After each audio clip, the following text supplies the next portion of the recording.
सदका रसूलुल्लाह सल्लल्लाहु अलैहि वसल्लम। इंतहाई अदब व एहतराम के साथ हुजूर सय्यदुल मुरसलीन खातमुल अंबिया शफीउल मुज़निबीन रहमतुल लिल आलमीन खातमुल मासूमीन राहतुल आशिकीन सल्लल्लाहु तआला अलैहि व आलिहि व अस्हाबिहि व बारक वसल्लम की बारगाह में अपनी ग़ुलामी का सबूत दें और जिस तरीके से मैं पढ़ाऊँ मेरे साथ मिलकर हुजूर दिल के साथ नजराने मोहब्बत पेश करें। अस्सलातु वस्सलामु अलैका या रसूल अल्लाह, अस्सलातु वस्सलामु अलैका या हबीब अल्लाह, अस्सलातु वस्सलामु अलैका या नबी अल्लाह व अला आलिका व अस्हाबिका या नूर अल्लाह सल्लल्लाहु तआला अलैहि वसल्लम। दोस्तान मोहतरम, इंतकाल के बाद मय्यत के हवाले से इंतकाल करने वाले मरहूम और मरहूमा के हवाले से हमें कौन सी बातों को डिस्कस करना चाहिए और किन बातों से हमें परहेज करना चाहिए। इस सिलसिले में अल्लाह के रसूल हुजूर सैयद आलम सल्लल्लाहु अलैहि व आलिहि वसल्लम ने इरशाद फरमाया, उज़कुरू महासिना मौताकुम, तुम अपने मुर्दों की खूबियां बयान करो, वकुफ़ू अन मुसावीहिम, और उनकी बुराइयों से बाज रहो। अल्लाह के रसूल सल्लल्लाहु अलैहि व आलिहि वसल्लम ने अपने इस फरमान के जरिया मुर्दे की गीबत करने से और मुर्दे की बुरी आदत और बुरी सिफात का जिक्र करने से मना फरमाया। और दर हकीकत हमें भी इस बात का पता नहीं कि हमारी मौत किस हाल में आएगी। तो बंदा अगर अपनी मौत को याद करे तो इंशाअल्लाहुर रहमान इसी से उसको किसी मरहूम और मरहूमा के हवाले से गलत बात करने से ये तसव्वुर जो उसका अपनी मौत का है वो उसको रोक देगा। तो दोस्तान मोहतरम, अल्लाह के रसूल अलैहिस्सलातु वस्सलाम ने मुर्दे की बुराइयां बयान करने से रोका है और आगे हुक्म दिया है, उज़कुरू महासिना मौताकुम।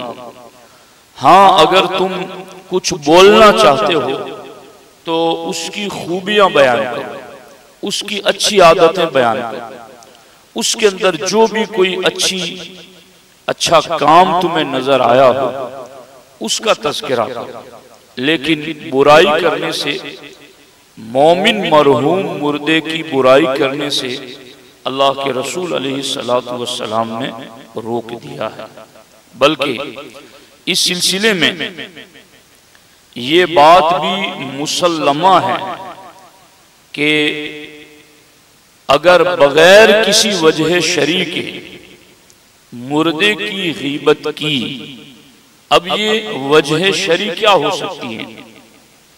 तो वजह शरई ये है कि कोई मरने वाला गुमराह था, बदमजहब था और उसकी बदमजहबियत बताकर किसी को बदमजहबी से बचाना है तो आप उसकी बदमजहबी को बयान कर सकते, तब आप उसकी बदअकीदगी वाले ऐब को बयान कर सकते कि अब ये आपका मकसद उसकी बुराई करना नहीं है बल्कि उसकी बदअकीदगी बताकर लोगों को बदअकीदगी से बचाना है। मगर ये मामला तो आमतौर पर लोगों के दरमियान होता ही नहीं है, बल्कि हालात ऐसे हैं कि बदअकीदा हो तो वहां लोग बड़े नरम मिजाज बन जाते हैं, और जहां आपका पड़ोसी हो, भाई हो, आपकी जिससे कुछ नाराजगी चपकलिश हो, तो वो चाहे नमाजी, परहेजगार, हाजी हो, दीनदार हो, मगर चूंकि आपका जिंदगी में कभी उससे कोई मामला दुरुस्त नहीं रहा, तो अब आप उसके इंतकाल के बाद उसके ऐबों को उछालते हैं, तो ये गीबत है और ये सख्त तरीन हराम है। बल्कि जिंदगी में गीबत करने से ज्यादा सख्त तरीन गुनाह इंतकाल करने के बाद उसकी गीबत करना है। ये आप इमाम नववी ने इसको बाज़ाब्ता लिखा है, गीबतुल मय्यितिल मुस्लिम अशद्दु मिनल हय्य, के मुसलमान मुर्दे की गीबत करना अशद्दु मिनल हय्य, मुसलमान जिंदे की गीबत करने से ज्यादा सख्त तर है। क्यों? इसकी वजह है लिअन्न अफ़्वल हय्य व इस्तिहलालहु मुमकिनुन व मुतवक्कउन फिद दुनिया, इसलिए कि जो जिंदा है अगर उसकी आपसे कुछ कोताही हो गई तो उससे मिल करके माफ कराना आपके लिए मुमकिन है, लेकिन जिस मुर्दे की आपने गीबत की तो वो तो दुनिया से रुखसत हो चुका है, अब उससे आप माफ कैसे कराएंगे? उससे माफ कराने की सूरत क्या बनेगी? तो इसलिए फुक़हाए किराम फरमाते हैं कि मुर्दे की गीबत करना ये जिंदे की गीबत करने से ज्यादा गुनाह रखती है। तो अब आप गौर करें कि जहां सख्त तर हुक्म है वहां से भी लोग बाज नहीं रहते हैं। इसीलिए आप देखें, एक बात है, इस पर गौर करो और तवज्जो दो कि शरीयत का हुक्म है कि गुस्ल मय्यत के लिए जो उसका करीबी हो वो गुस्ल मय्यत दे। अगर वो सुन्नत के मुताबिक गुस्ल दे सकता है तो जो करीबी है वो गुस्ल दे। इसकी वजह क्या है? इसकी वजह शरीयत में यही लिखी गई है कि चूंकि करीबी होगा तो कोई ऐब देखेगा तो छुपा लेगा, कोई मुर्दे में ऐब नजर आएगा तो उसको वो करीबी होगा तो छुपा लेगा। तो चूंकि वो इंतकाल कर चुका है, अब उसके ऐबों को छुपाने वाला मामला है, तो छुपाने के लिए वही ज्यादा मुनासिब है जो उसका करीबी रिश्तेदार, उसका बेटा हो, मरहुमा है तो उसकी बेटी हो, मर्द है तो उसका नवासा हो, पोता हो, भाई हो। तो चूंकि जो जितना ज्यादा करीबी होगा अगर उसमें उसको कोई ऐब नजर आता है तो उसको छुपा लेगा। और यहां भी बाज़ाब्ता ये हुक्म है शरीयत का, उलमा ने लिखा है कि गुस्ल देने वाला मय्यत को जब गुस्ल दे तो कोई अच्छी बात देखे तो उसका चर्चा करे। क्या अच्छी बात? का इस्तिनारति वजहिही, जैसा कि उसने देखा कि उसका चेहरा बिल्कुल खिल गया है, रौनक आ गई है चेहरे पर, तो इसको बयान करे कि मैं गुस्ल दे रहा था तब इनका चेहरा ऐसा बारौनक हो गया था। और वतीबी रीही, और इसके जिस्म से खुशबू की लिपटें आ रही थी। व सुरअति इंक़िलाबिही अलल मुग़तसल, और इसको नहलाने में हमें कोई दिक्कत नहीं हुई। ऐसा लगता था कि जैसे हम हाथ लगा रहे हो और ये खुद ब खुद पलट रहा हो। तो ऐसी बात हो तो इसको बयान करो। ऐसा बयान करना इन खूबियों को देखकर मुस्तहब है।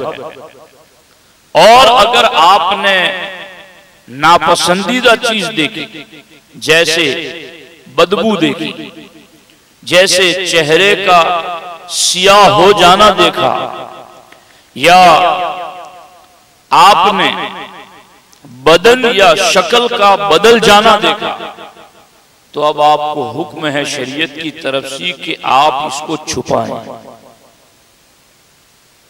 तो मेरे भाइयों, कितनी जरूरत है इस चीज की कि हम इन चीजों को समझें और बरतें।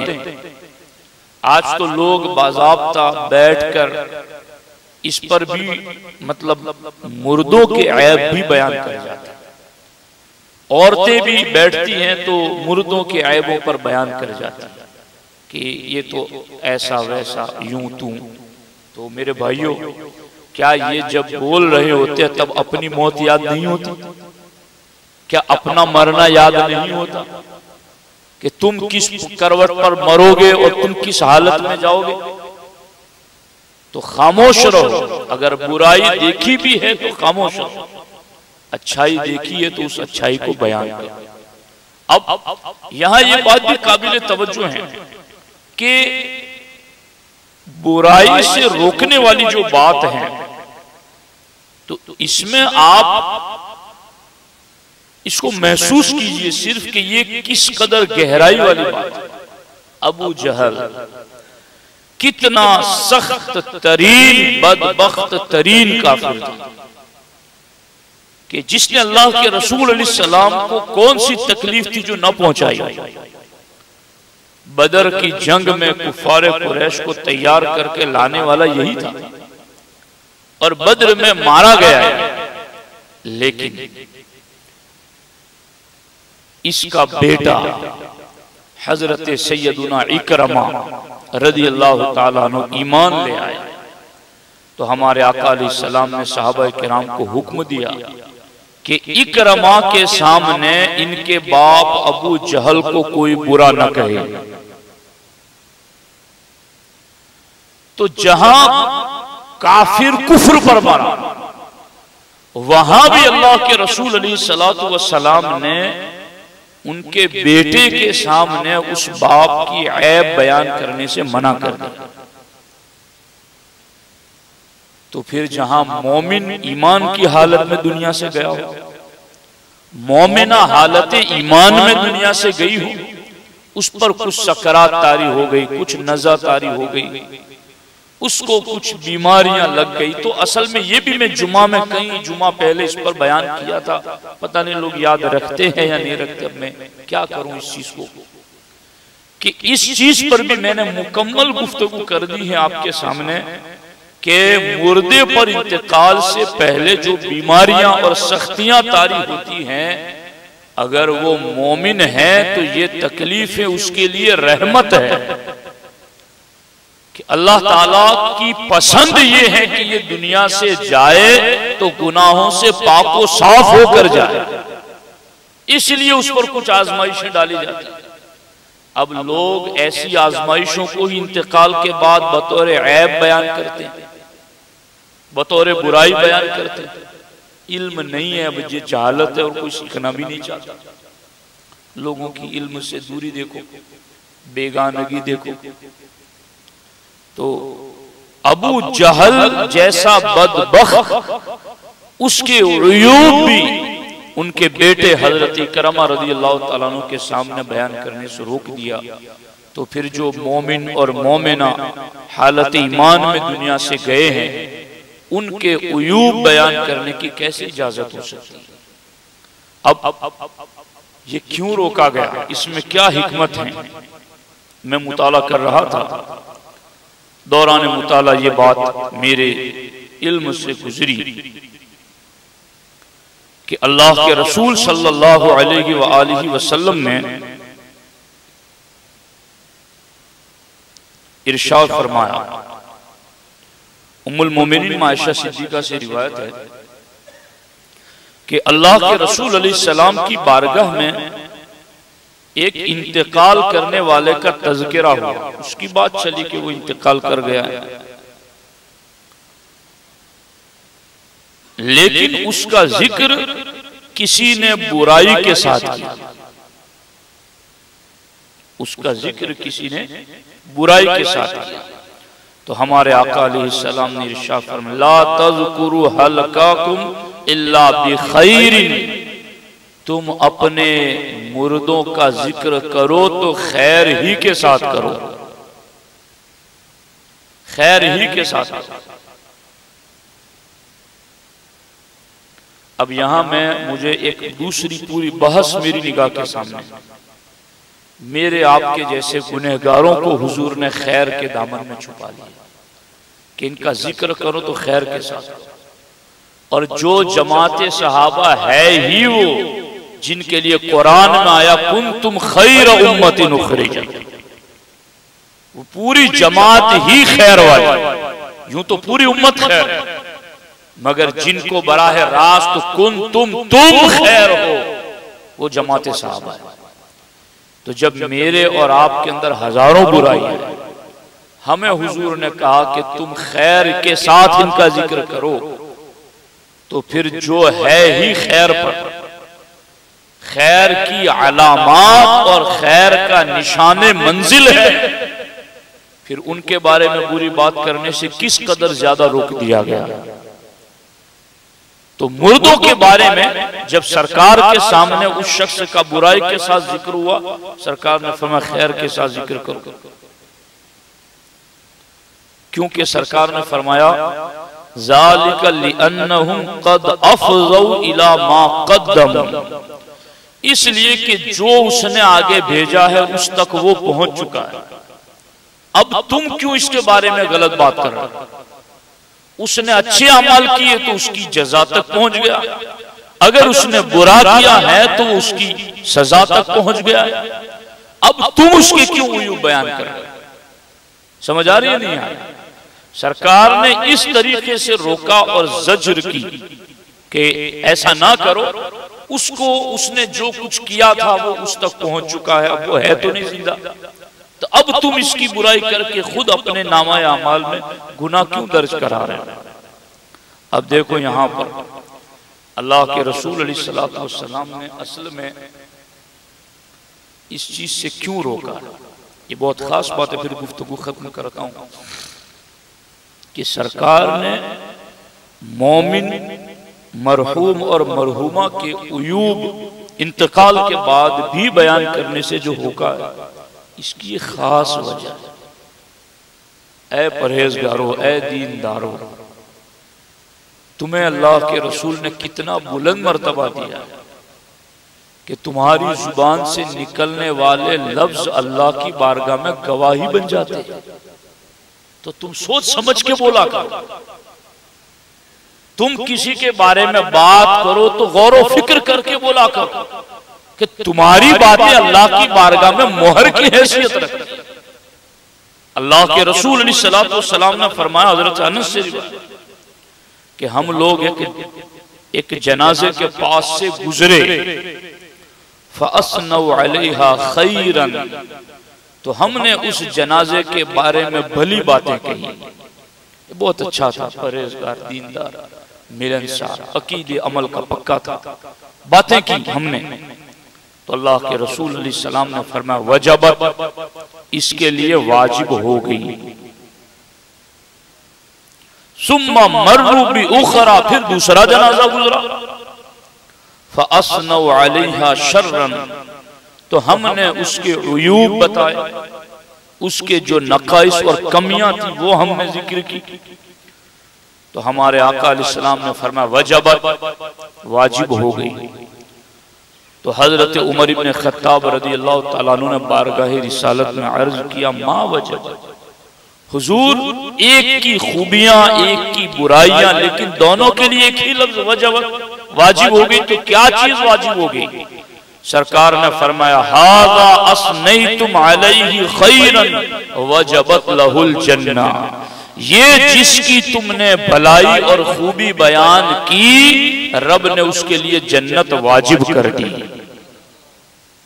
तो तुम्हारी जुबानों की वैल्यू तो देखो कि तुम्हारी जुबानों का मकाम और मर्तबा तो देखो, तुम बोलते हो तो ये कितनी बड़ी सनद बन जाती है। तो फिर अपनी जुबान को यूं गफलत लापरवाही में चलाते न रहो कि तुम्हारी जुबान से क्या निकल जाए और क्या फैसला हो जाए।